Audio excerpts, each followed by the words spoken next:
The chamber had not been quiet in 2,000 years. Not once. Not for a single hour. In 2,000 years of galactic history, the convergence chamber had held the voices of 43 species at the same time. Whale song and mandible clicks. And the low subsonic hum of the Everyth, who communicated through vibrations in the floor, and it had always been full of noise. Because 43 species talking at once produces something that is less like conversation and more like weather. Today it was silent. Not the silence of respect. Not the silence before a ceremony. The silence of a room full of people who have run out of things to say and know it. Ambassador Thessaly Vor of the Kethari stood at the center dais and let the silence sit. She had learned, in her 340 years of living, that silence does more work than words in rooms like this. She had also learned that sometimes silence is the only honest thing left. She was tall by most species standards, six-limbed, with 4 arms that folded against her torso in a way that looked like she was always holding something back. Her scales were the deep blue of deep water, the kind of blue that has no bottom to it, and her eyes were gold and old. And right now they were looking at the war map projected behind her, with the expression of a person watching their house burn from too far away to do anything about it. The map covered the entire back wall of the chamber. It had 3 colors. Red was the Everyth Dominion. Red was everywhere. Red had been growing for 11 years, one system at a time, slow and certain and mathematical the way a tide comes in. It does not hurry. It does not need to. Gray was the space that had once belonged to convergent species and now belonged to no one. Gray was what happened after the red came, and then moved on. Systems that had held populations, cultures, histories, stretching back before the convergence existed, now gray, quiet, empty, in a way that empty space is not usually empty. Blue was what was left, a cluster, a shrinking thing, a constellation that everyone in the room could watch in real time, with live feeds from the border systems going smaller. A star going out 1 photon at a time. Thessaly Vor had looked at the map every day for 4 years. She knew its shape, the way she knew the shape of her own hands. She knew exactly where the red had been 6 months ago, and where it was now, and what the difference between those 2 things meant. She did not look at the map anymore. She looked at the floor. She had brought no speech, no prepared remarks, no diplomatic language that softened the edges of the thing she was about to say. She had written 4 speeches and burned them all because they were lies dressed as presentations. And she was 340 years old. And she had decided somewhere in the last 6 months that she was done with dressed-up lies. "We are losing," she said, her voice carried without effort. The Kethari had evolved in wide-open canyon systems, and their voices were built for distance. Every species in the room heard her clearly. The translation systems embedded in the chamber walls caught it and rendered it in 42 other languages simultaneously, and in every language it landed the same way. Simple, flat, true. "We have tried 7 major offensive campaigns in 4 years," she continued. "We have lost all 7. We have lost 412 warships, 6 deep space stations, and approximately 9 billion people across 19 systems." She paused. 1. Not for effect, just to breathe. The Everyth Dominion has lost none. Not one ship, not one station, not one permanent piece of ground. The chamber did not stir. Every diplomat, every military attaché, every observer present had known these numbers. Knowing them and hearing them, said aloud in a silent room, were 2 very different experiences. We have modeled every available strategy. Our best tactical minds, Kethari, Everyth, Prel, and 17 others have run the projections together and separately, and in combination. The models agree. She finally looked up at the map. At the current rate of attrition, the Everyth Dominion will reach the core systems in 14 months. At that point, there are no more defensible positions. There is nothing left to hold. A sound went through the room then. Not a word, not a protest. Something under language. The sound of 43 species understanding something at the same time. Thessaly Vor had been an ambassador for 200 years. She had brokered treaties and ended wars and navigated disasters that should have broken the convergence. She had stood in this chamber and delivered bad news before, many times, in many forms. She had never felt like this. She turned the feeling over carefully. Examined it. She was the kind of person who examined things rather than feeling them. Because examining was something she could do with skill. and feeling was something that just happened to her without her permission. The feeling was deep and cold and still, like water that has been sitting in the dark so long it has forgotten it was ever warm. She recognized it, finally. The way you recognize a word in a language you studied once and almost forgot. The humans would have called it despair. She filed it away. Something to look at later. I am requesting authorization, she said, to send a formal petition to the human territories, Sol System, Earth. She let that sit for a moment. We need their fleet reserves. Based on long-range survey data, we estimate the humans have been accumulating warships beyond the outer arm for approximately 60 years. We need 700 capital ships, at minimum. The room came back to life then. Not explosively. Carefully. The way a room comes back to life when everyone has something to say, and everyone is trying to figure out if this is the right moment to say it. Ambassador Kroll of the Prel, a heavy, slow-moving species whose diplomatic reputation was built on the fact that they never spoke without thinking, for a long time first raised a broad hand. The humans have never participated in convergence military operations, he said. In 400 years of membership, they have sent observers, they have signed treaties, they have never committed ships. I know, Thessalivor said. They declined every request during the Shatari conflict. During the Outer Arm crisis. I know. What makes you believe they will respond now? Thessalivor looked at him. She considered telling him the truth, which was that she had no particular reason to believe they would respond now, and that she was asking because she had run out of every other option, and that this was what the bottom of the barrel looked like. She said, because now we are asking for survival, not assistance. There is a difference. $2,000. Kroll considered this for a long time. Then he sat back down. The vote was not close.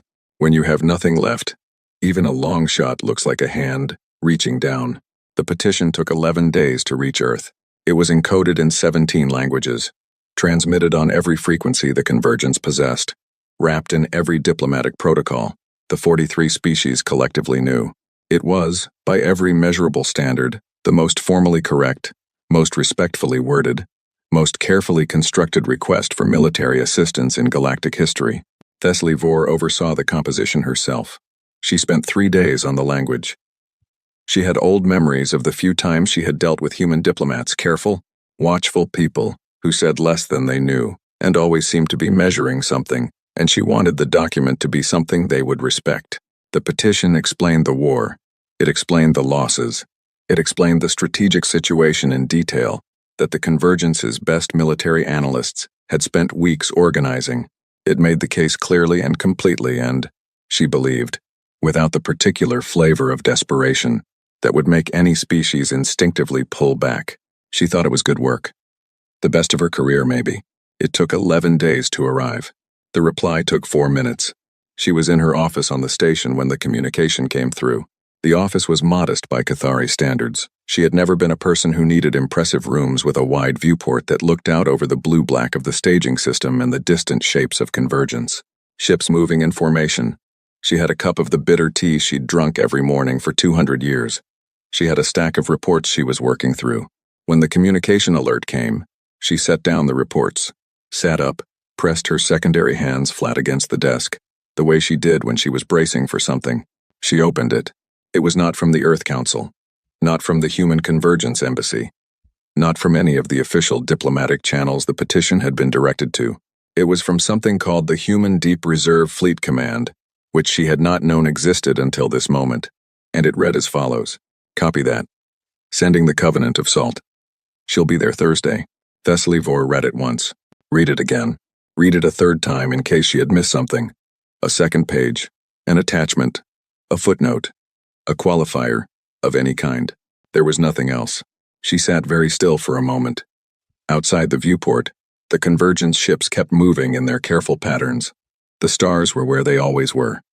Everything was exactly where it had been 5 minutes ago, and she was sitting in her chair looking at 7 words and 1 ship name and a day of the week. She put the cup of tea down very carefully. She had sent a petition with 700 ships as the minimum figure. She had written it in 17 languages. She had spent 3 days on the language, the most formally correct, most respectfully worded request for military assistance in galactic history. 1 ship, Thursday. Thessalivor had lived 340 years. She had survived the kind of things that used up most species long before they reached old age. She had maintained diplomatic composure in rooms that were actually on fire. She had negotiated treaties while people were shouting at her. She had once sat across a table from a Everyth representative, a rare and deeply unpleasant experience, like making eye contact with something that was simultaneously everywhere and nowhere, and she had not flinched. She opened her mouth, closed it, opened it again. A sound came out of her that surprised her. She recognized it after a moment. It was laughter. Specifically, it was the kind of laughter that is not related to anything being funny. The kind that comes out when something is so far outside the edges of what you expected that your body doesn't know what else to do with it. It was not a good sound. She pressed her hand over her mouth and stopped it. Then she sat there for a long time, very still, while the stars outside stayed where they were. She called an emergency session of the Convergence Military Council 2 hours later. The council was 5 beings.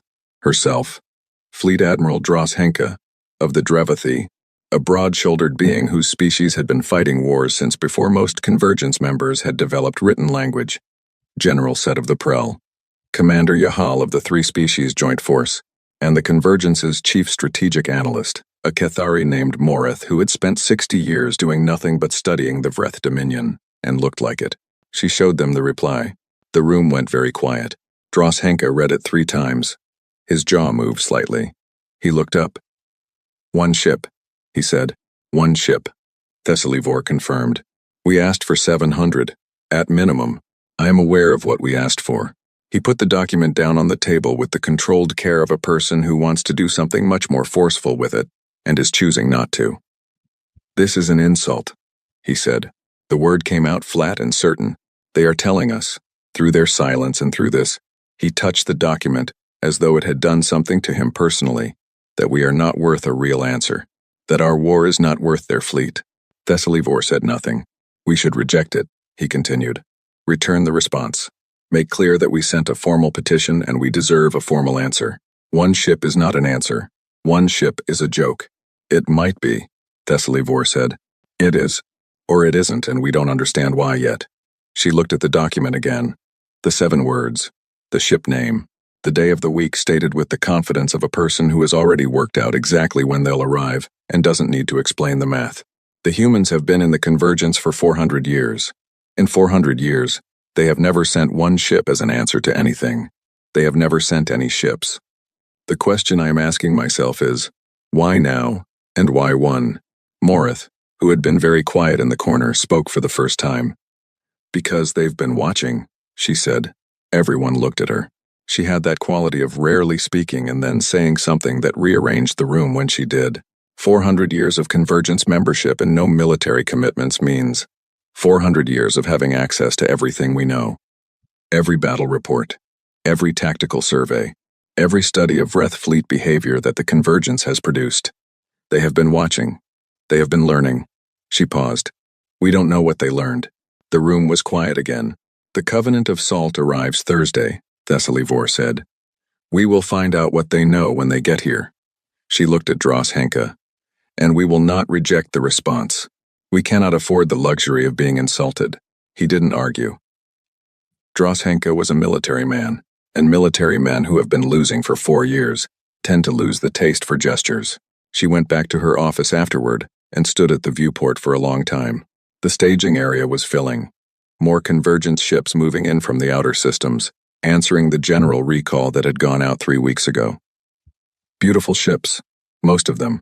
The Cathari built beautiful warships, long and elegant, with weapon arrays that unfolded like the petals of something. The Everyth built heavy ships, brutish and solid, that hit things until the things stopped. The Prel built ships that were complicated inside and plain outside, packed with systems that did 17 things at once. 412 ships lost, in 4 years, with the best fleet commanders in the galaxy running the battles. And somewhere beyond the outer arm, the humans had been sitting, watching, building. 60 years. She had been alive for 60 years before she became an ambassador. She remembered what 60 years felt like from the inside. A long time to do something. A long time to keep doing something without telling anyone. Why did they wait until we begged? The question arrived in her head without being invited and sat down like it lived there. She had told Kroll, in the council session, that she was asking for survival rather than assistance, that there was a difference. She had believed that, when she said it, she was starting to wonder if the humans had believed it too, and whether that was the reason they had finally answered, and if so, what kind of species watched a war for 60 years and waited for a very specific kind of question before picking up the call. Outside, a new ship appeared at the edge of the staging area, Cathari, by the look of it, coming in from the border. She watched it dock. Thursday was 4 days away. She went back to her reports. She poured out the cold tea and made more. She worked. It was what she did when everything else had run out of road. 340 years old, and the one thing that had never failed her was the next task. She would understand Thursday when Thursday came. She just could not shake the feeling cold and deep and still. The water that has forgotten it was warm that when Thursday came, she was going to find out something about the humans that she was not ready to know, something they had always known about themselves, something they had been patient enough to wait for the right moment to show. She pushed the feeling down, examined it, filed it away. Outside, the stars held where they were, indifferent and bright, and the blue cluster on the war map kept its careful, shrinking shape. And somewhere beyond the outer arm, one ship was already on its way. Thursday came the way Thursdays always do, without ceremony, without warning, without caring what was at stake. The Everyth, 7 staging ground, sat at the edge of the last defensible choke point in the Convergence's remaining territory, a wide, flat region of space between 2 dead star systems, where there was nothing to hide behind and nowhere to retreat to, which made it excellent for making a stand and terrible for everything else. 50 warships held position there, the finest the Convergence could pull together on short notice, which was not as fine as they would have liked, but it was what there was. They had been in position for 6 days, waiting. The ships were good ships. The crews were trained, experienced, steady. Admiral Dross Henke had positioned them well-layered defensive formations with overlapping firing lines, the kind of formation that a textbook would call solid and a gambler would call buying time. The Everyth border was 4 light hours away.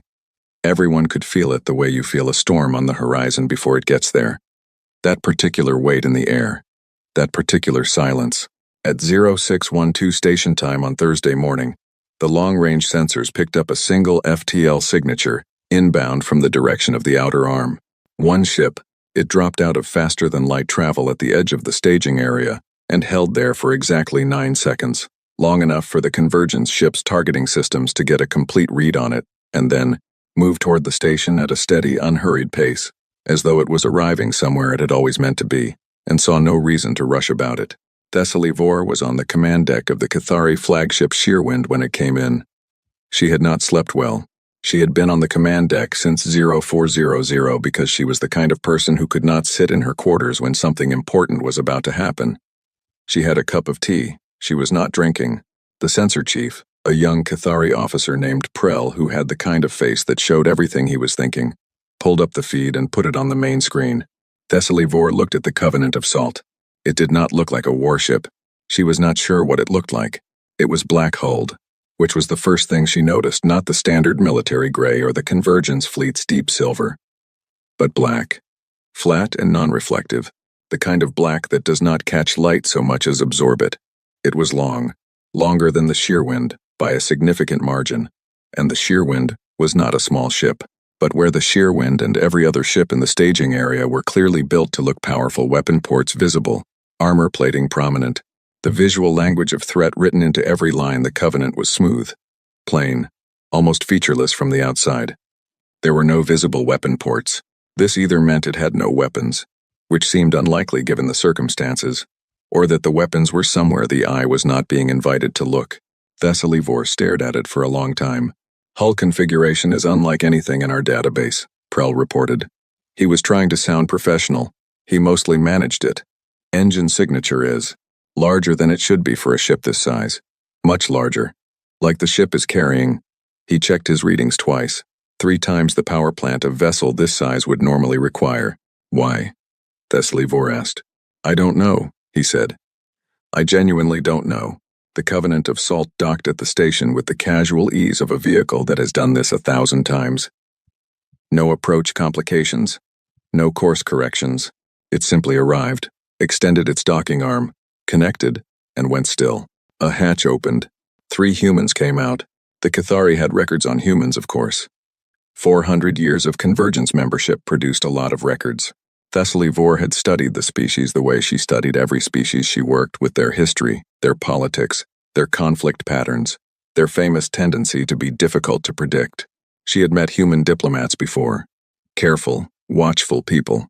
Polite in a specific way that felt like a coat they put on, rather than something they actually were underneath.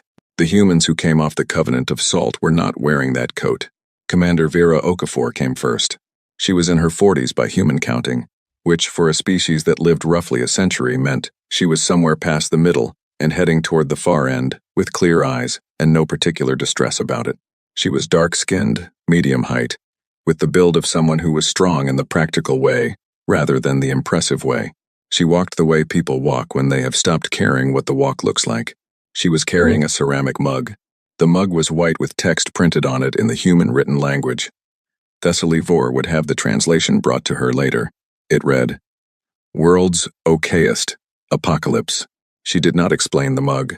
Behind her came 2 other crew members, a tall man with a long, mild face who turned out to be Lieutenant Chen, and a shorter woman named Kowalski, who was already looking around the station with the frank curiosity of someone who finds new places interesting rather than intimidating. They both nodded at the Convergence officers waiting to meet them. Friendly. Easy. As though they had not just arrived at the last defensible position in a losing war in a single ship. Thessaly Vor stepped forward. She made the formal greeting she had been preparing since Tuesday. She spoke about the gravity of the situation, the honor of humanity's response, the hope that their partnership would prove decisive. She had written it that morning, and it was good diplomatic language, warm, careful, appropriate. Okafor listened to all of it, politely, patiently. When Thessaly Vor finished, Okafor took a sip from the mug and said, "Great. Can we see the map?" They went to the tactical room. The room was built for this wide table, full holographic display, enough space for 12 officers. Dross Henke was there, Morith, General Set, the best military minds the Convergence had put together in one room. The Everyth Dominion's fleet disposition came up on the holographic display. 4,200 ships. The number had a particular quality by now. The Convergence officers had been looking at it for weeks, and it had settled into a kind of permanent, heavy presence, not a number you felt anymore, just a shape of doom that sat in the background of everything, like weather you've given up arguing with. Okafor walked around the table, looked at the display from different angles, sipped the mug. She didn't say anything for 2 full minutes, which was long enough that Dross Henke's jaw started to tighten. She picked up the display controls, rotated the view, zoomed in on a specific region of the Everyth formation, the central cluster, deep within the enemy fleet. "These," she said, 17 ships, sitting in a tight cluster near the center of the Everyth formation, surrounded on all sides by the larger fleet. "What about them?" Dross Henke asked. "Those are the command coordination vessels," Okafor said. She said it the way you say something that you've known for a while, and are now telling to people who should also know it. The Everyth are a hive mind. They don't run distributed command. They can't. A hive mind at this scale needs central coordination to stay coherent in combat. Otherwise, you get signal lag between fleet sections, and the tactical response time goes to pieces. She circled the 17 ships, with one finger. Everything goes through those 17 ships. The other 4,000, and, she counted briefly, 183 vessels are drones. Smart drones, built for war, but drones. Cut, the 17 and the 4,000, go from a coordinated force to 4,000 separate ships, with no tactical consciousness holding them together. The room was very still. Dross Henke said, "You're saying there are 17 ships." "I'm saying there are 17 ships," Okafor confirmed. She walked back to her side of the table, picked up the mug again, looked at it for a moment as though she had forgotten something she'd meant to think about, then looked up. "So," she said. "Thursday." The explosion came from Dross Henke, and it came in a controlled, quiet voice, which was the worst kind. A being who shouts is a being using up energy. A being who speaks quietly while barely moving is a being who has packed the energy somewhere else, he said. One ship cannot reach those 17 vessels. They are at the center of a 4,000 ship formation. You would have to go through every layer of that fleet to get to them. Your ship would be destroyed before it reached the outer ring. "Maybe," Okafor said. "Not maybe. Certainly. Our tactical teams have run this exact scenario. We have tried to model approaches to the command cluster from every possible angle and formation. The math does not change. There is no path to the center that does not end in destruction before arrival. What math are you using? Okafor asked. He blinked. I beg your pardon? For the probability model. What behavioral assumptions are you building the enemy response on? Droshenka's jaw was very tight. Standard Everyth tactical response patterns. The same ones we've observed across 7 engagements. Right, Okafor said. That's the problem. She set the mug down on the table. It was the first time she'd put it down since arriving, and it felt, somehow, significant. Your model assumes the Everyth will respond the way they have responded in all 7 engagements, and they will, right up until they don't. The Everyth respond based on what they calculate. If you give them something they cannot calculate, they don't respond correctly. She looked at the display. They have never faced a human warship in combat, she said. They have no data on us, no behavior patterns to model, no tactical history to extrapolate from. She was quiet for a moment. We are, from the Everyth's perspective, an unknown variable. And unknown variables break mathematical models. The room processed this. Thessaly Vor, standing back, was watching Okafor with the careful attention she gave to things that were either very important or very dangerous, and had learned over 300 years that those 2 categories overlapped almost completely. She was watching Okafor the way she had watched the war map on the day she presented it to the chamber, looking for the thing under the surface. The thing the numbers were actually saying. Droshenka had not finished. He was a fair being, in the sense that he tried to be, and he had listened to Okafor's argument, and he could see the logic in it, and he was still furious. 1 ship, he said, and this time it came out with more weight behind it. We sent a petition, explaining that we needed 700 ships at minimum. We explained the war, we explained the losses. We have been fighting this enemy for 4 years, and we have lost everything we put in front of them. We asked for 700 ships. He looked at her directly. You sent one. Ambassador Thessaly Vor spent 3 days on the language of that petition. It was a formal request for military assistance in a survival situation. You answered it in 4 minutes with 1 ship and a day of the week. Okafor met his eyes. She had steady eyes, the kind that do not look away when things get uncomfortable, not out of stubbornness, but out of a kind of settled certainty about where she was standing. Yes, she said simply. That is an insult, he said, whether you intend it or not. I understand why it looks that way. Do you? Because from where I am standing, it looks like humanity decided that our war is not worth a real answer. That 43 species losing 9 billion people and 400 ships is something you can answer in 4 minutes, with 1 vessel and a casual message. Okafor was quiet for a moment. When she spoke, her voice had the same quality it had been holding all along, level, unhurried, not unkind. I answered in 4 minutes because we already knew what the answer was. We've been watching this war since the first Everyth incursion. We know the enemy. We know the staging ground. We know what the situation is. She paused. We sent 1 ship because 1 ship is what the situation requires. If I thought you needed 700, I would have sent 700. The room was very quiet. You think 1 ship is enough, Droshenka said. I think 1 ship is the right tool, Okafor said. 700 ships in that formation would be 700 targets. The Everyth have run the math on large fleet engagements for 400 years. They know exactly how to handle a large fleet. They do not know how to handle us. She picked up the mug again, looked at the display. What you need is not more ships. What you need is something they haven't seen. The silence stretched. Thessaly Vor, from the back of the room, heard herself say, How long have you been studying them? Okafor looked at her. The Everyth. How long? Long time, Okafor said. She didn't elaborate. She turned back to the display and began pulling up trajectory models. Thessaly Vor stood very still. Long time, said easily. In passing, in the way you mention something that is not a secret because you don't think of it as one. Long time. Not an answer. Not a real answer. A door left the tiniest amount open and then moved past before anyone could look through it properly. She thought about 60 years. She thought about a fleet being built beyond the outer arm while 43 species bled against an enemy they couldn't beat. She thought about 4 minutes. She thought about Thursday. She thought about what kind of species builds something for 60 years, watches a war, waits for a very specific kind of question, and then answers it in 4 minutes with one ship and a day of the week and the absolute, settled confidence of a person who already knows how it ends. The cold feeling that she had filed away in her office sat back up in her chest. She pushed it down. There was a war to deal with. There was Thursday, and the Covenant of Salt, and a cluster of 17 ships, sitting at the center of 4,000 enemy vessels. She would understand the rest later. Okafor was pointing at a trajectory on the display and saying something to Dross Henke about approach vectors. Chen was taking notes on a small device. Kowalski was looking at the display with the frank interest of someone who finds tactical problems genuinely enjoyable. They were going to go into that formation in one ship. They were calm about it the way Thessalivor was calm in hard rooms, not because it didn't matter, but because the calmness was a tool. A known thing, something practiced until it held when you needed it to. The difference, she realized, was that she used her calmness to manage situations. Okafor's calmness felt like it came from somewhere much further back.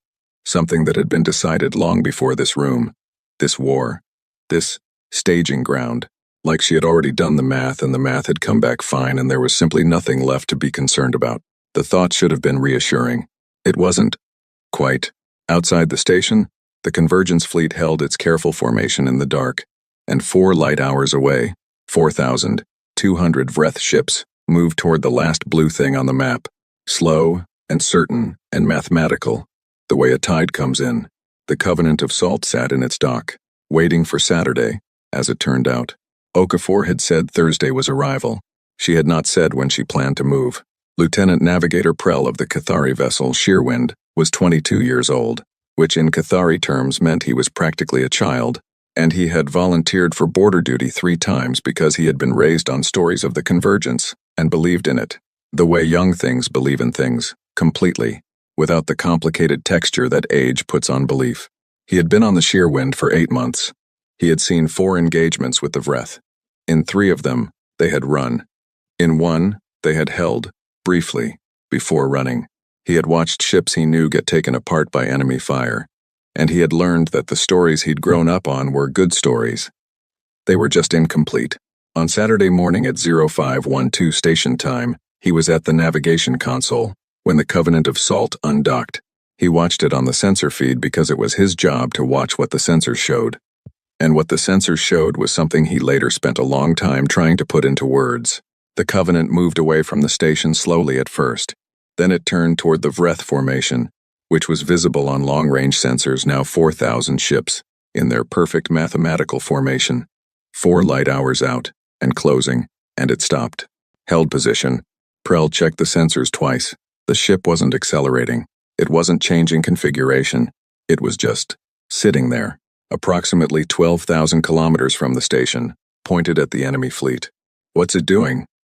Someone behind him asked. He checked the readings again. "I think it's scanning," he said. It sat there for 4 minutes and 11 seconds. Scanning, or doing whatever ships do when they hold very still and point themselves at something.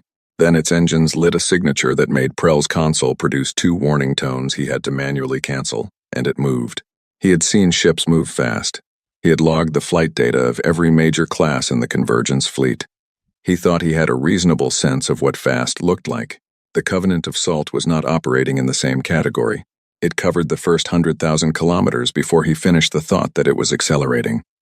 It did not build speed the way ships built speed, incrementally, with the sense of effort behind it.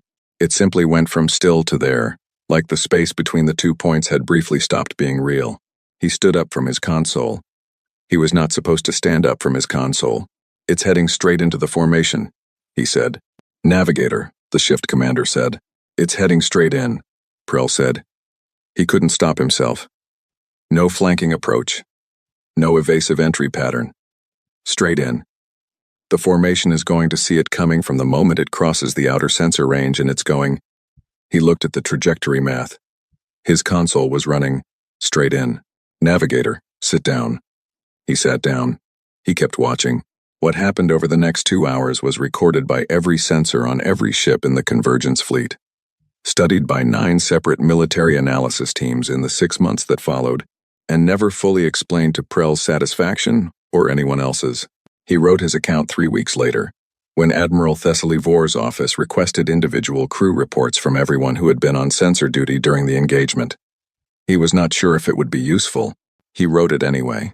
The Everyth outer formation opened fire at approximately the same moment the Covenant crossed their sensor range. This was expected.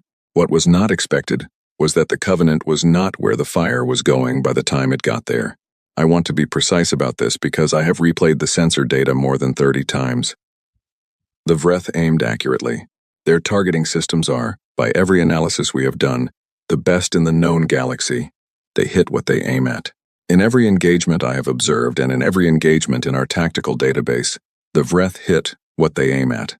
The Covenant was not there. I do not mean it evaded. I mean it was somewhere else before the fire arrived, as though it had been planning to be somewhere else before the shot was even fired. I ran the timing on this. The Covenant's course change preceded the weapon's discharge by approximately 0.3 seconds. I do not know how this is possible. I have asked 2 people who know more about physics than I do, and they have both told me it should not be. It happened 11 times in the first 40 minutes. Fleet Admiral Dross Henke of the Dravathi was a being who had spent 30 years in military command. He had earned those 30 years the hard way, in small engagements and large ones, and he had developed over that time a model of how battles work that was built from real experience, rather than theory. The model had categories, patterns, known behaviors. He had refined it across hundreds of engagements, until it was reliable. The way a good tool is reliable, you pick it up, and it does what it is supposed to do. He was watching the Covenant of Salt burn through the outer ring of the Everyth formation on his command display, and his model was not working. It was not that the ship was fast, though it was faster than anything he had on record. It was not that it was evading effectively, though the evasion patterns were unlike anything in the tactical database. It was something underneath both of those things. The Covenant moved like it knew where it was going, not in the sense of having a target, in the sense of having a plan that was already complete, and the battle was simply the process of executing it. And the enemy fire was an inconvenience that had been accounted for in advance. He watched it take the first hit. It came from 3 Everyth vessels coordinating their fire, a layered pattern that his own tactical analysis had identified as the standard response to a fast-moving single target. A good response, the kind of shot that his best evasion pilots would have had a real problem with. The Covenant took the strike on its port side. His sensors screamed. His damage analysis program marked it as significant hull breach, probability at 63%, propulsion impact at possible, weapon systems at unknown. The kind of hit that in any engagement he had commanded would have been the moment you either broke off or made peace with what was coming next. The Covenant turned around, not away from the fire, toward the source of it. It went back in, through the outer ring, into the middle formation, toward the fire, toward the densest concentration of enemy ships, which was exactly the opposite direction from every tactical principle he had spent 30 years building. He sat back in his chair. He had seen courage before. He had seen desperation. He had seen the particular kind of reckless choice that beings make when they have decided the outcome does not matter, and the only thing left is the act itself. This was not any of those things. The Covenant went back toward the source of the hit not because it had given up calculating. It went back because he did not arrive at this conclusion comfortably, or quickly. Its calculation had produced that as the correct answer. Aggression as logic. The forward direction as the most tactically sound available option. He sat forward again and began looking very carefully at which Everyth vessels the Covenant was targeting. They were not the ones closest to it. They were not the ones firing at it. They were 3 specific vessels from the 17-ship command cluster that Okafor had circled on the display 2 days ago, and they were the 3 that sat at the point of the formation that would produce the most disruption to the whole if removed. She already knew, he said, out loud, to no one in particular. The officer next to him looked at him. She knew the sequence before she went in, he said. She knew which ones, in which order, and she ran the approach that got her to the first 3 fastest. The hit didn't change the plan. She accounted for it. Sir, how would she? I don't know, he said. He watched the Covenant make the 3 kills. Clean, fast, surgical weapons unfolding from the hull in ways that his sensor chief later told him had given the entire sensor team a moment of existential confusion, because the hull was reconfiguring, not opening. The ship's exterior was changing shape to present the weapons at exactly the angles required for exactly the shots needed. He watched the Everyth formation hesitate. He had never seen the Everyth hesitate. He had never in 30 years seen a hive mind stop. They didn't stop. They calculated, and then they acted. And the calculation was fast enough that from the outside it looked like instinct. There was never a pause because there was never uncertainty. The math always told them what to do, and they always did it. The math was not telling them what to do. He could see it in the formation. The outer ships slowing their advance. The inner ships adjusting position in ways that were not part of any attack or defense pattern he recognized.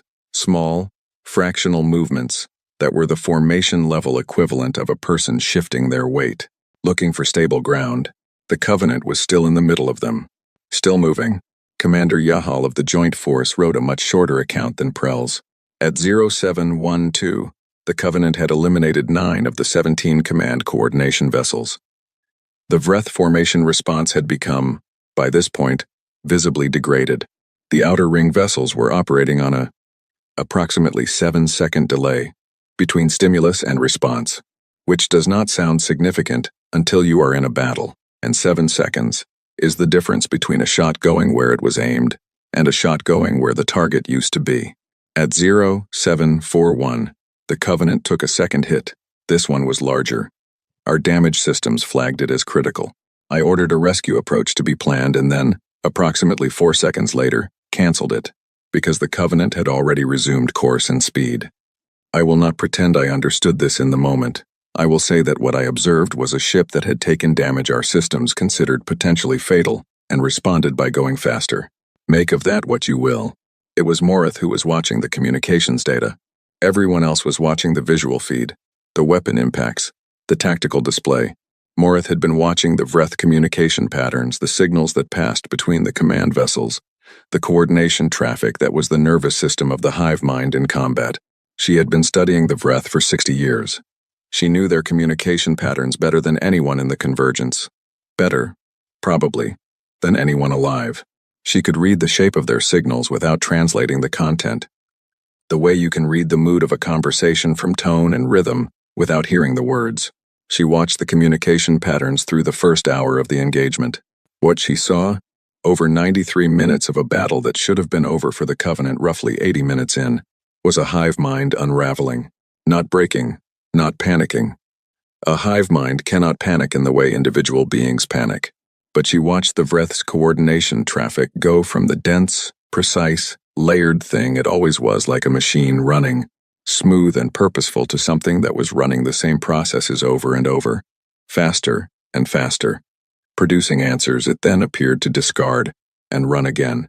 A calculation that keeps arriving at a result that doesn't make sense will keep recalculating, endlessly, hoping the next run produces something usable. The Everyth were doing this with the Covenant of Salt.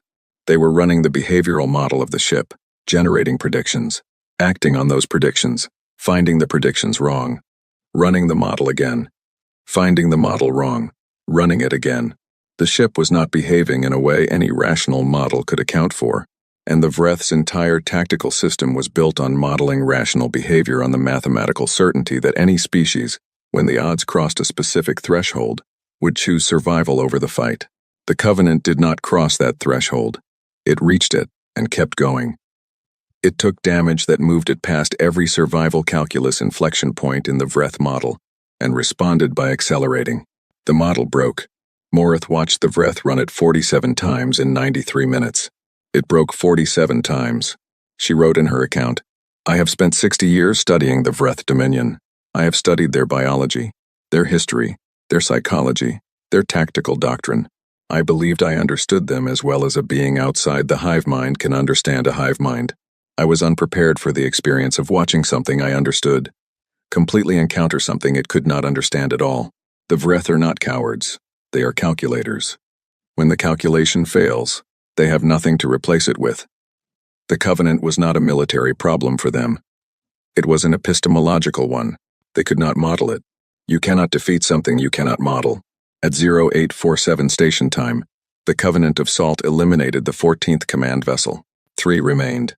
Prell's sensors were screaming with damage alerts that applied to the Covenant hull integrity, weapon system warnings, propulsion irregularities that should, by every technical standard he could apply, have been catastrophic. He had been keeping a quiet count. He had stopped counting because the count had gone past the point where he knew what the numbers meant anymore.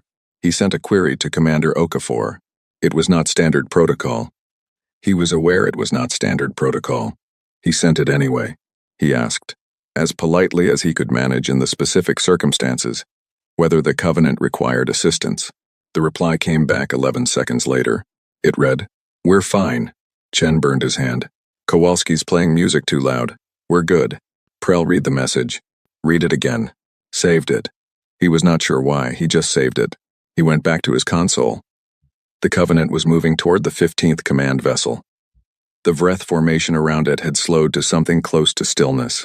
4,000 ships, arranged in their perfect mathematical formation, and the whole structure had developed the quality of a very complicated machine, whose central process has stopped, still standing, all the parts where they should be, but with nothing moving through them anymore. He thought about the 7-second delay Admiral Dross Henke had noted. He thought about how, in a hive mind, a command delay does not just affect one vessel, it affects all of them. Outside the Shearwind's viewport, far in the distance, a small black ship moved through the middle of 4,000 enemies, like it had somewhere specific to be, and had simply decided the 4,000 were not a serious obstacle. Chen's hand was burned. Kowalski was playing music. They were fine. Prell sat at his console and felt something move through him that was not quite awe and not quite fear, and was, he would decide later, the peculiar sensation of a young being's understanding of the world quietly and permanently rearranging itself. He had grown up on stories of the convergence. He had believed in it the way young things believe in things. He believed in something slightly different now. He wasn't sure yet what to call it. He watched the Covenant take down the 15th vessel, then the 16th. The Everyth formation had stopped moving entirely. He checked the reading 3 times because Everyth formation stopping made no sense. And then he understood not from the reading, from the silence in the formation itself, the complete absence of the tactical coordination traffic that Morith had been monitoring all morning, that it was not a tactical maneuver. It was the hive mind running out of answers. It was 4,000 ships waiting for a calculation that wasn't coming. He had one thought, looking at the display. He thought, I am going to spend the rest of my life trying to explain what I saw this morning, and I am not going to manage it. He was right about this. He tried many times, in many forms, and he never quite managed it. Some things refuse to be small enough for words. The Everyth Dominion does not have a leader. This is a concept that species who have leaders tend to struggle with. The natural instinct is to look for the one, the being at the top, the voice that speaks for the rest, the place where the decision lives. Every species in the convergence had something like this: a council, a monarch, an elected body, a council of elders, some arrangement of designated authority with a chain beneath it. Even species who prided themselves on collective decision-making had, at some point, a place where the decision actually happened. The Everyth had consensus.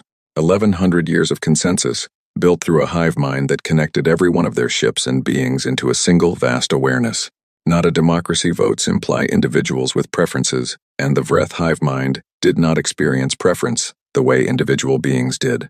Not a dictatorship, there was no center of power because the mind was, in a meaningful sense, everywhere at once. A living calculation, a species that had evolved beyond the need for leadership because the mind itself was the leader, always, for everyone, without debate. It had never been wrong. In 1,100 years of existence and 400 years of expansion, the Everyth consensus had never produced an answer that turned out to be false. It had never led them into a battle they did not win, never given them a strategy that failed, never generated a prediction that the universe then contradicted. Other species looked at the Everyth's history and called it ruthlessness or hunger or imperial ambition. The Everyth did not have words for any of those things. They had math. Good math, endlessly refined, produced correct answers. The expansion was simply the natural result of correct answers. Now the math was broken. The hive mind sat with the broken math for 4 hours after the battle. The Covenant of Salt had eliminated 16 of the 17 command coordination vessels before the engagement ended. The 17th survived damaged, its communications relays compromised, but functional. Through it, the hive mind experienced what the rest of the formation experienced. The 47 failed model runs, the 7-second delay that had stretched and stretched until it ceased to be a delay and became a gap, a falling, a silence where the coordination signal should have been. The outer ring vessels had received their last clear tactical instruction at 0834. After that, they had been operating on instinct, the instinct of individual ships rather than coordinated fleet action, which was not really instinct at all, just old programs running without purpose. By the time the Covenant took down the 16th Command Vessel, the formation's effective combat capacity had dropped to something the hive mind's damage models classified as functionally zero. 4,183 vessels, all of them technically intact, none of them able to act in any meaningful coordinated way. This was a state the Everyth had never been in. They did not have a category for it. They had categories for damaged formations and regroups and tactical withdrawals and even, theoretically, for catastrophic defeat, though that theoretical category had never been used. They did not have a category for the math stopped working. For 4 hours, the consensus ran every available analysis. What had the Covenant done differently from every other ship the Everyth had engaged? It had moved in patterns the predictive models could not anticipate. It had absorbed damage that should have produced retreat and instead produced aggression. It had targeted specific vessels in a sequence that the Everyth's own tactical system recognized, in retrospect, as optimal, not just optimal for destroying the command cluster, but optimal in a way that took into account every Everyth defensive response in real time, and accounted for each one, not reacting to the battle, executing a plan that had included the battle's responses as variables. The consensus ran this analysis, generated a profile. The profile was unlike anything in the Everyth's 400 years of expansion. Every species they had encountered shared a fundamental characteristic. At a certain point, the survival instinct dominated. This was not a flaw, it was simply biology. Beings that were alive wanted to remain alive. When the tactical situation crossed a threshold that the hive mind's models defined as non-survivable, rational actors of every type retreated, regrouped, chose to survive and fight later rather than die now. The Everyth's entire tactical doctrine was built on this principle. You do not need to destroy an enemy completely. You only need to make the cost of continuing too high, and rational beings will stop. The Covenant of Salt had not stopped. The consensus ran the behavioral data again, looking for the point where the crew had assessed the situation and chosen to continue fighting despite survival odds that should have produced the opposite choice, looking for the moment of decision that explained the behavior. It could not find one, because there had not been one. The Covenant had not continued past the survival threshold because of courage, or desperation, or a particularly aggressive commanding officer.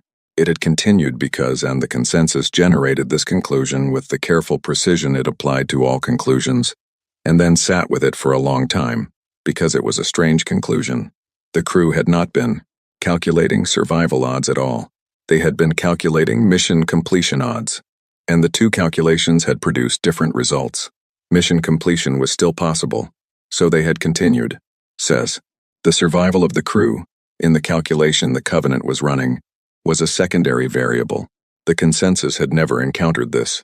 It ran the model a 48th time, incorporating the new understanding of the behavioral profile, generated new predictions about what a human warship would do in 14 different tactical scenarios. In 12 of the 14 scenarios, the correct prediction was, continue until the mission is complete, regardless of loss. In the remaining 2, the prediction was qualified. There were conditions under which a human force would stop. Those conditions were not losses are too high. They were something else entirely. Something the Everyth's vocabulary did not have a precise term for. The closest translation was, the mission itself becomes wrong. Not impossible, not too costly, wrong. The consensus ran this profile against its knowledge of human history. 400 years of Convergence membership. The wars humans had fought before joining. The conflicts in their own history that they had documented extensively in the shared records. Looking for the pattern that explained this behavioral model. It found the pattern. The pattern was long, old, consistent across 8,000 years of recorded human conflict.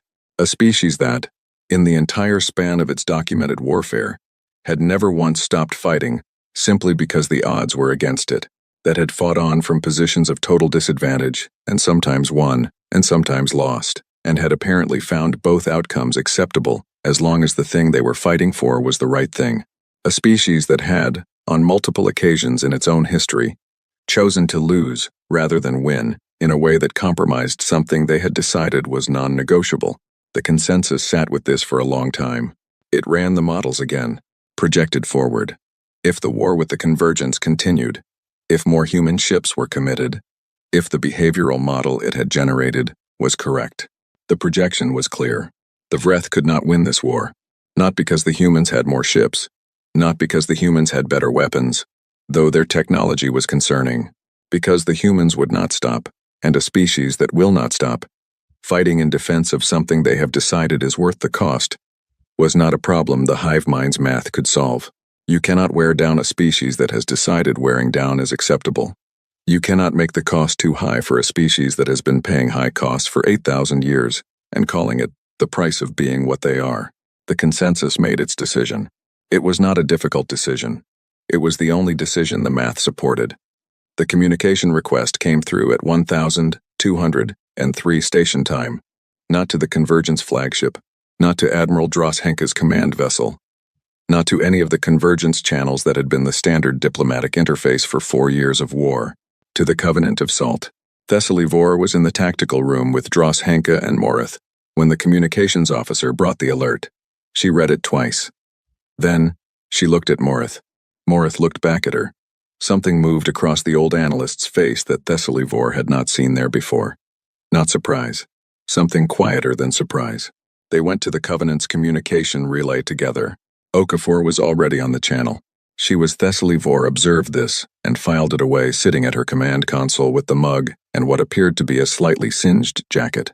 The damage the Covenant had taken was visible in the background of the feed. Panels removed, wiring exposed. One section of the rear bulkhead bearing the clear marks of heat and impact. The ship looked, in the way that an old, tough thing looks after a very hard day, like it had been somewhere serious and come back from it. Okafor herself looked exactly the same as she had on Thursday morning. The Everyth communication came through the translation system with the flat, layered quality of a voice that is not one voice but many, the hive mind's approximation of individual speech, which was always slightly wrong, slightly too even, like a very precise imitation of something the imitator has studied but never experienced. We have assessed the military situation, it said. We understand your fleet is considerable. We withdraw and request terms. Okafor tilted her head slightly. Your fleet, she said, like she was repeating a phrase to make sure she'd heard it correctly. The Everyth continued. The vessels you hold in reserve, beyond the outer arm. You sent one ship as a test of our response. We failed the test. We do not wish to encounter the rest. The room was very quiet. In the background of the Covenant's feed, faint and tinny, something was playing through speakers somewhere deeper in the ship. Music. The kind of music that had rhythm and energy, and was being played at a volume that suggested its player did not know anyone was listening through a fleet-wide communication channel. Kowalski. Okafor reached over and muted the shipboard audio. She looked at her screen for a moment, then she turned, slightly, toward Chen, who was sitting at the adjacent console with a bandaged hand, and the expression of someone who has understood something and is waiting to see what happens next. Okafor muted the channel. Don't correct them, she said. Chen's expression did not change. Copy that, he said. She unmuted. We are prepared to negotiate the terms of withdrawal from all occupied convergence systems, the Everyth said. We require no concessions beyond non-pursuit to the border. We will not return, Okafor said. Send those terms to Ambassador Thessaly Vor and the Convergence Council for formal negotiation. We'll facilitate. A pause on the Everyth channel. Processing the response. Confirmed. The channel closed. Thessaly Vor had been standing behind the communication console. She had heard every word. She stood there for a moment after the channel closed and said nothing, because she was a being who processed before she spoke. And what she was processing was very large, and she needed a moment with it. The Everyth thought there was a reserve fleet. They had looked at the Covenant of Salt and the behavioral model they had built of human warfighters and the 60-year construction project beyond the outer arm that the Convergence's long-range surveys had detected, and they had generated the only conclusion that made sense to a species built on math. You do not send your worst asset first. You send a test, a probe, something to see what the enemy does, and then, if the test succeeds, you send the rest. There was a rest, according to the Everyth's math. There had to be. And Vera Okafor, in 5 words, had decided not to explain to them why there wasn't. Don't correct them. Thessaly Vor looked at Okafor on the feed. The human commander had gone back to her console and was already working through something, running post-engagement diagnostics, probably, or beginning the process of cataloging the Covenant's damage. She had the focused quality of a person for whom the last 6 hours had been a task. The task was completed, and there were subsequent tasks waiting. Commander Okafor, Thessaly Vor said. Okafor looked up. The Everyth believe you have a reserve fleet. Yes, Okafor said. Do you? Okafor held her eyes for a moment, not looking away, not evasive. The steady kind of look that is not hiding something, so much as deciding how much of something to give. Yes, she said. Thessaly Vor was quiet. And you chose not to deploy it. The Covenant was the right tool, Okafor said. The same thing she had said 2 days ago, in the tactical room, when Dross Henke was furious. Except now those words had weight behind them that they hadn't had then. We knew the situation. We knew what it needed. How long have you been building? Thessaly Vor asked. The same question she had asked in the tactical room, that had gotten her long time in a turned back. Okafor looked at her for a moment. A longer moment than she'd held any look since arriving. Since before you knew we existed, she said. She went back to her console. That was all. Dross Henke was pacing when Thessaly Vor found him in the corridor outside the tactical room. He was a being who paced when he was working through something. And right now, he was working through something that his face made clear was not easy to work through. They've been building for 60 years, he said. Yes. While we fought? While we lost ships and stations and systems? While 9 billion people died? Yes. And they said nothing. No. He stopped pacing, looked at her with the directness that was his particular quality. Everyth were blunt in the way that comes from a species that evolved in environments where being unclear about something could kill you. Why? He asked. Why not come earlier? Why not offer the fleet when the first incursion happened? When we asked during the Shathari conflict? Why wait until? He stopped himself, reformulated. What were they waiting for? Thessaly Vor thought about what Imara had said in the council chamber before she left. We waited until you were ready to ask. She had not understood it when he said it. She thought she was beginning to understand it now. I think, she said carefully. They were waiting for us to ask the right question. Dross Henke stared at her. What is the difference between the right question and a wrong one? The answer to a wrong question is, can you help us? The answer to the right question is, will you survive without it? 1. He processed this. His jaw worked slightly. They were testing us. I think they were learning about us, she said. There is a difference. She wasn't fully sure there was, but she said it anyway, because the alternative was something colder, and she was not ready to stand in that cold yet. Dross Henke looked at the floor, then at the ceiling, then at her. The Everyth fought them for 6 hours, he said. 4,000 ships against 1. They sent everything they had, and the Covenant absorbed it. 2,000. Yes. And now the Everyth are afraid of what humanity has in reserve. Yes. He was quiet for a long moment. And are they right to be? He asked. Is the reserve real? Is it? He stopped. Is it what the Everyth think it is? Thessaly Vor thought about the reply that had taken 4 minutes. Copy that. Sending the Covenant of Salt. She'll be there Thursday. She thought about the hull that reconfigured itself. She thought about don't correct them, said in 5 words with the total ease of someone who has already thought about this and already knows it's the right call. She thought about what a species that had been building in the dark for 60 years, watching, learning, waiting for the right question what that species might have built. I don't know, she said honestly. And I think that is exactly where they want us. Dross Henke looked at her. All of us, she clarified. The convergence. The Everyth. Everyone. She started walking. Come. We have terms to negotiate. He fell into step beside her. They walked in silence for a moment. Ambassador, he said. Yes. Do you trust them?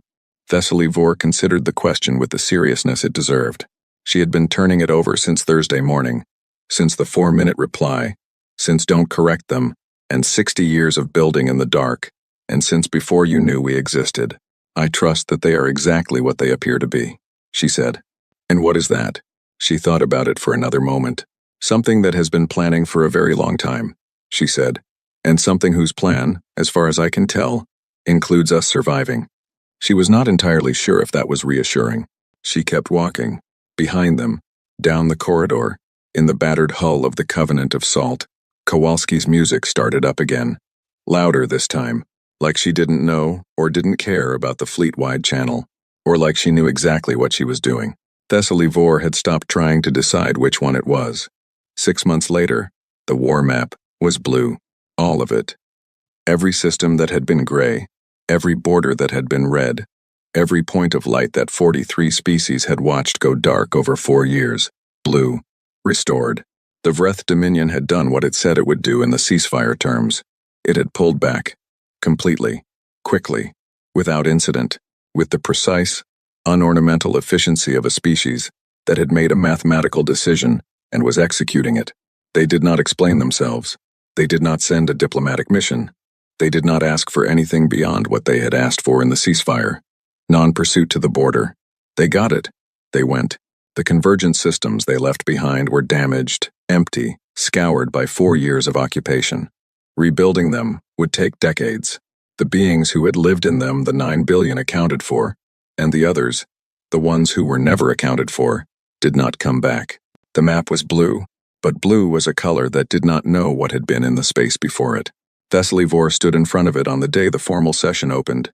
The same room, the same chamber, the same 43 species, in the same seats.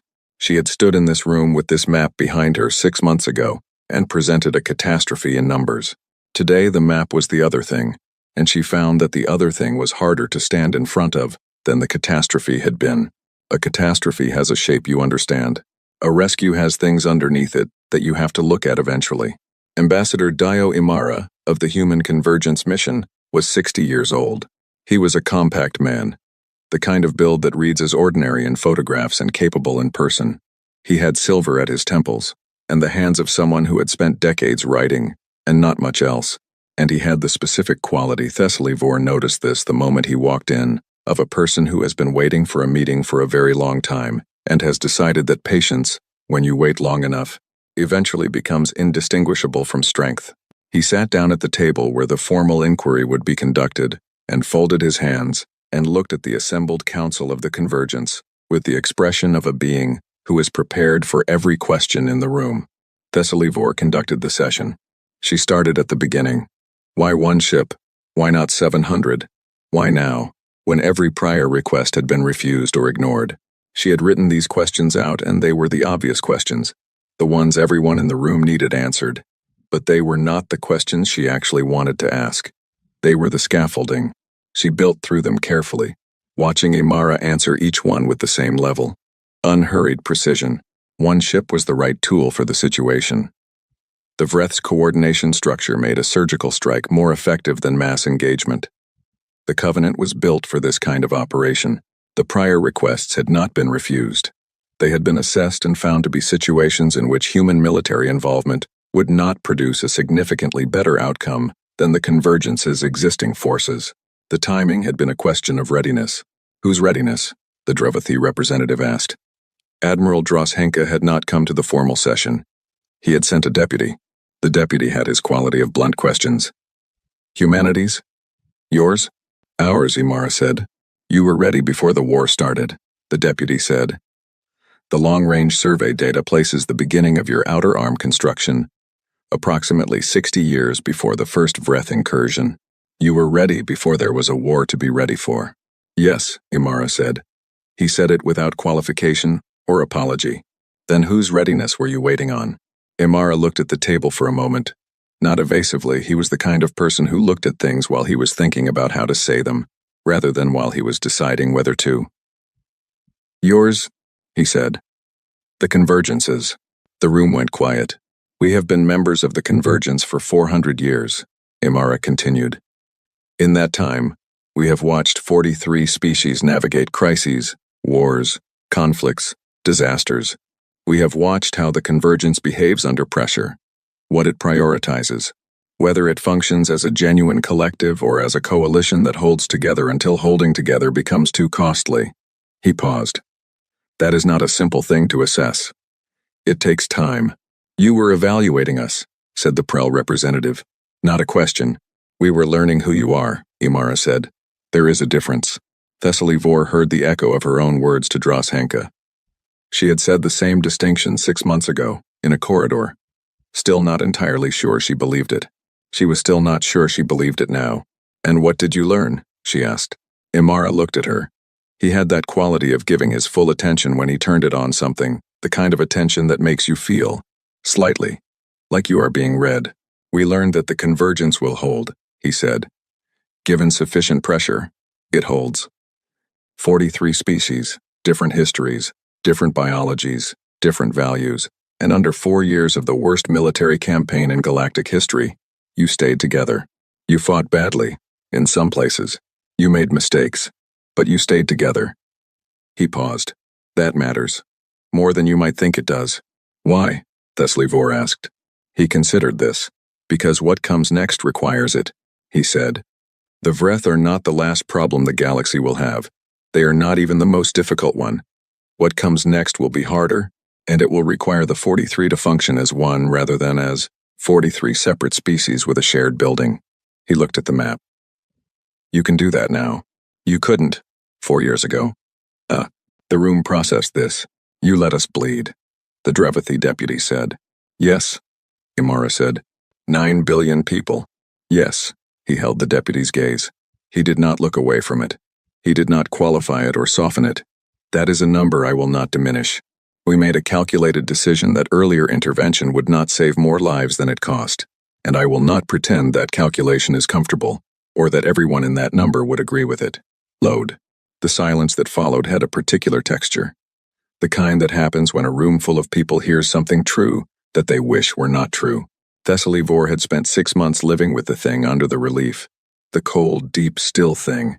She had examined it every day, turned it over, tried to find the name for it. She had not found the name. She was looking at Imara and thinking that possibly the name didn't matter as much as she had thought. Possibly what mattered was deciding what to do with the feeling, rather than what to call it. What are the terms of ongoing partnership? She asked. Back to the questions. Back to the work. It was what she did. Imara's hands unfolded on the table.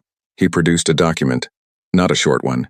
We're proposing full military integration, he said. Human ships embedded with convergence fleets. Joint tactical command protocols. Shared intelligence. Real membership. In the operational rather than the nominal sense. He slid the document forward. In return, we need seats at the decision-making level, not observer seats. Actual authority in matters that affect security of the whole. You want to lead, the Prel representative said. We want to be part of what leads, Imara said. Different things. Thessaly Vor took the document, looked at the first page. The proposals were detailed and specific and, she could see from the structure of them, had been written by people who understood the convergence's internal politics with the precision of 400 years of observation. Not demands. Carefully calculated offers. The Covenant of Salt, she said. How many of those do you have? Imara looked at her. Commander Okafor's ship, she said. That class. How many? He held her eyes for a moment, then he said, Enough. She found him after the session, in the corridor outside the chamber. He was standing at one of the long viewports looking out at the space beyond the station. The staging ground had been cleared. The convergence ships redistributed. The formation dissolved. The sense of imminent disaster, replaced by the uneasy, new textured quiet of a war that had just ended. She stood beside him and looked out. How long did you actually know? She asked. No preamble. She was 340 years old, and she had run out of patience for preamble 6 months ago. Know what? Specifically? That one ship would be enough. He considered this. The kind of consideration that is actually consideration, not buying time. We modeled the battle 9 months before we sent the Covenant, he said. The Everyth coordination structure had been known to us for about 12 years. We'd identified the command vessel dependency from their communication traffic patterns. The Covenant is specifically designed for that kind of engagement. We built her for it. You built a ship for a battle that hadn't happened yet. We built a ship for a battle we knew was coming, he said. 12 years is a long time to prepare. Outside, a Cathari patrol vessel moved across the viewport. Long and elegant. The kind of ship her people had been building for centuries. Beautiful. In its way, she thought about the Covenant's hull reconfiguring itself in the middle of 4,000 enemy ships. "What would you have done," she said, "if the covenant hadn't been enough?" He was quiet for a moment, a longer moment than he had taken for any answer in the session. "Thursday was always plan A," he said. She waited. He did not continue. She turned to look at him. He was looking out at the stars.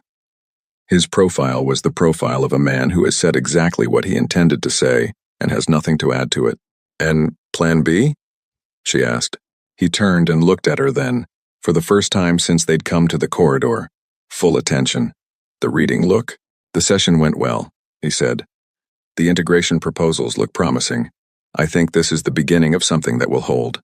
He was not going to tell her. She understood this without being told. It was not a secret he was keeping from her specifically. It was a door that was simply not open, not because there was anything hostile behind it, but because some things, by nature, do their best work when they are not looked at directly. The deterrent is the not knowing. The not knowing is the point. She turned back to the window. They stood there for a moment. The oldest ambassador in the convergence, and the human, who had been waiting for 60 years for the right moment, looking at the same stars from slightly different angles, the way people do when they are standing in the same place and seeing different things. "For what it's worth," Imara said, "we were not indifferent to what you lost." She believed him. She was not sure why she believed him, given everything, but she did. "What comes next?" she asked. "You said the Vreth weren't the hardest thing. They aren't? What is?" He was quiet again, not avoiding, thinking, looking at the stars the way you look at something you have thought about for a very long time and are still thinking about. "I'll tell you when it's closer," he said. He left. She stood at the viewport for a long time after he was gone. The station hummed around her with the sounds of a place that was operational again. Convergence staff moving through corridors. The distant noise of ships docking and undocking. The low frequency of systems running at normal capacity instead of emergency mode. The sounds of the end of something and the beginning of whatever came next. She thought about the Covenant of Salt docked still at Everyth, 7 for repairs that were apparently extensive but, according to Commander Okafor's last report, progressing well. She thought about Chen's bandaged hand. She thought about Kowalski's music playing through a fleet-wide communication channel during a Vreth ceasefire negotiation. She thought about "we're fine," applied to a situation her instruments had classified as anything but. She thought about what it meant that humanity had built their fleet beyond the outer arm where no one could see it. For 60 years, watching everything, learning everything, waiting for the exact right question to be asked in the exact right way before picking up the call. She had spent 6 months trying to find the name for the cold, deep still thing in her chest.